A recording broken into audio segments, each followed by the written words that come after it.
ನಮಸ್ಕಾರ friends. Long journey ಅಂದರೆ sleeper bus best. ಆರಾಮಾಗಿ ಮಲಗ್ಬೋದು. ಬಸ್ ಒಳಗೆ ಲೈಟ್ಸ್ ಆಫ್ ಆಗಿರುತ್ತೆ. ಬರೀ ಎ ಸಿ ಲೈಟ್ ಮಾತ್ರ ಉರಿಯುತ್ತೆ.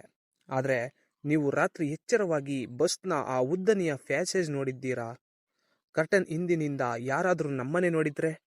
ಇವತ್ತಿನ ಕತೆ ಕೇಳಿದ ಮೇಲೆ ನೆಕ್ಸ್ಟ್ ಟೈಮ್ ನೀವು ಬಸ್ ಹತ್ತಿದಾಗ ಪಕ್ಕದ ಸೀಟ್ನವರು ಒಮ್ಮೆ ಮುಟ್ಟಿ ನೋಡ್ತೀರಾ, ಅವರು ಬಿಸಿಯಾಗಿದ್ದಾರಾ ಅಥವಾ ತಣ್ಣಗಿದ್ದಾರಾ ಅಂತ. ಕತೆಯ ನಾಯಕ ಸಂದೀಪ್ ಬೆಂಗಳೂರಿನಿಂದ ಮುಂಬೈಗೆ ಅರ್ಜೆಂಟಾಗಿ ಹೋಗಬೇಕಿರುತ್ತದೆ. ವೀಕೆಂಡ್ ಆದ್ರಿಂದ ಬಸ್ ಯಾವಾಗಲೂ ಯಾವ ಬಸ್ಸು ಸೀಟ್ ಇರಲ್ಲ. ಕೊನೆಗೆ ಒಂದು ಪ್ರೈವೇಟ್ ಟ್ರಾವೆಲ್ ಏಜೆಂಟ್ ಕೇಳ್ತಾನೆ, ಸರ್ ಒಂದೇ ಬಸ್ ಇದೆ, ಲಾಸ್ಟ್ ಸೀಟ್ ಖಾಲಿ ಇದೆ, ನಂಬರ್ 9 ಹೋಗ್ತೀರಾ ಅಂತ ಹೇಳ್ತಾನೆ. ಸಂದೀಪ್ಗೆ ಬೇರೆ ದಾರಿ ಇರಲ್ಲ.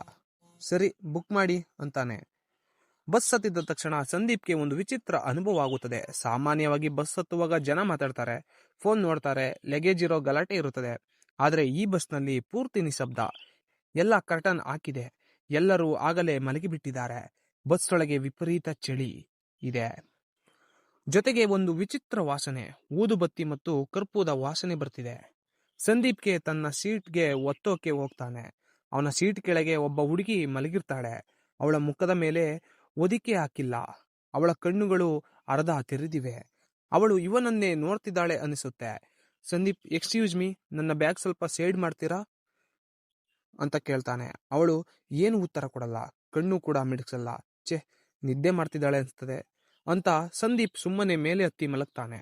ಸುಮಾರು 3 ಗಂಟೆ ಜರ್ನಿ ಆದ ಮೇಲೆ ಬಸ್ ಒಂದು ಕತ್ತಲೆ ಹೈವೇಯ ಪಕ್ಕದ ಹಳೆಯ ಡಾಬಾ ಹತ್ತಿರ ನಿಲ್ಲುತ್ತದೆ. ಡ್ರೈವರ್ ಕೂಗ್ತಾನೆ, ಟೀ ಬ್ರೇಕ್ 15 ನಿಮಿಷ ಅಂತ. ಸಂದೀಪ್ಗೆ ಟಾಯ್ಲೆಟ್ ಹೋಗಬೇಕಿರುತ್ತದೆ. ಅವನು ಕೆಳಗೆ ಇಳಿತಾನೆ. ಅವನಿಗೆ ಶಾಕ್ ಆಗುತ್ತದೆ. ಬಸ್ನಲ್ಲಿ ಇದ್ದಿದ್ದು 30 ಜನ ಇದ್ದಾರೆ. ಆದರೆ ಸಂದೀಪ್ ಮತ್ತು ಡ್ರೈವರ್ ಬಿಟ್ಟರೆ ಬೇರೆ ಯಾರು ಕೆಳಗೆ ಇಳಿಲಿಲ್ಲ. ಎಲ್ರು ಇಷ್ಟು ಗಾಢ ನಿದ್ದೆ ಮಾಡ್ತಿದ್ದಾರಾ ಅಂತ ಸಂದೀಪ್ಗೆ ಆಶ್ಚರ್ಯ ಆಗುತ್ತದೆ. ಸಂದೀಪ್ ಟೀ ಕುಡಿಯುವಾಗ ಡ್ರೈವರ್ನ ನೋಡ್ತಾನೆ. ಡ್ರೈವರ್ ಮತ್ತು ಕ್ಲೀನರ್ ಗುಸುಗುಸು ಅಂತ ಮಾತಾಡ್ಕೊಳ್ತಿರ್ತಾರೆ. ಅವರು ಸಂದೀಪ್ನ ನೋಡಿ ವಿಚಿತ್ರವಾಗಿ ನಗಾಡ್ತಾರೆ.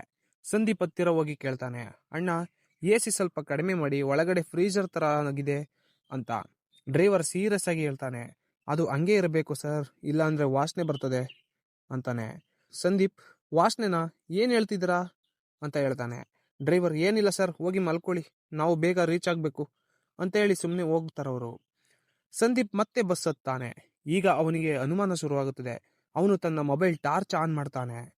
ಅವನು ಪ್ಯಾಸೇಜ್ನಲ್ಲಿ ನಡ್ಕೊಂಡು ಬರುವಾಗ ಅಕಸ್ಮಾತ್ ಆಗಿ ಒಬ್ಬ ಪ್ರಯಾಣಿಕನ ಕೈ ಅವನ ಕಾಲಿಗೆ ತಾಗುತ್ತದೆ. ಆ ಕೈ ಐಸ್ ಗಡ್ಡೆಯಷ್ಟು ತಣ್ಣಗಿರುತ್ತದೆ. ಸಂದೀಪ್ ಬೆಚ್ಚಿ ಬೀಳ್ತಾನೆ. ಮನುಷ್ಯನ ಬಾಡಿ ಇಷ್ಟು ತಣ್ಣಗಿರೋಕೆ ಹೇಗೆ ಸಾಧ್ಯವೇ ಇಲ್ವಲ್ಲ ಅಂತ ಅನ್ಕೋತಾನೆ. ಅವನು ತನ್ನ ಸೀಟ್ ಹತ್ತಿರ ಬರ್ತಾನೆ. ಕೆಳಗಿನ ಬರ್ತ್ನಲ್ಲಿರುವ ಆ ಹುಡುಗಿಯ ನೋಡ್ತಾನೆ. ಬಸ್ ಕುಲುಕಾಡುವಾಗ ಅವಳ ಕೈ ಕೆಳಗೆ ಬಿದ್ದರೂ ಅವಳು ಅಲುಗಾಡ್ಲಿಲ್ಲ. ಸಂದೀಪ್ ಧೈರ್ಯ ಮಾಡಿ ಹತ್ತಿರ ಹೋಗಿ ನೋಡ್ತಾನೆ.